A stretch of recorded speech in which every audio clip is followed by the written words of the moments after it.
ভিডিওটা শুরু করলাম দুপুরের রান্নার থেকে। এখানে দুপুরের রান্নাটা এই যে শাক ভাজি করলাম, পুঁই শাক ভাজিটা এখানে আলু দিয়ে পুঁই শাকের ডাঁটা দিয়ে ট্যাংরা মাছ দিয়ে রান্না করব। আর এখানে কালকে ডাল আছিল, ওগুলা আমি গরম করে নিচ্ছি।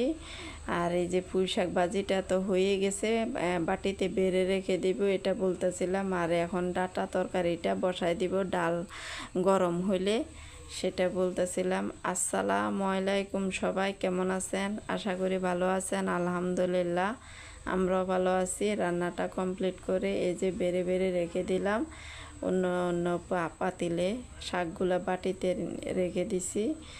আর পাশে চুলায় পানি ফুটাতে দিয়ে দিলাম। তারপরে এখানে আমার ছেলে, আমার হাজবেন্ড দুপুরে ঘুমাইছিল, এখন উঠছে, নড়াচড়া করতেছে। আসর আজান এখনও দেয় নাই, কিছুক্ষণ আগে বৃষ্টি পড়ছিল আসর আজানের আগে।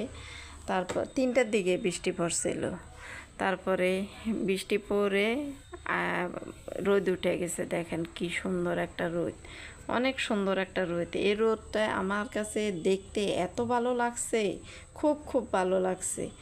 এই টাইমে আসর আজান দেয়নি তখন, এই রোদ যখন উঠে না তখন আমার রান্নাঘরে জানালা দিয়ে ঢুকে রান্নাঘরটা উজ্জ্বল হয়ে যায়।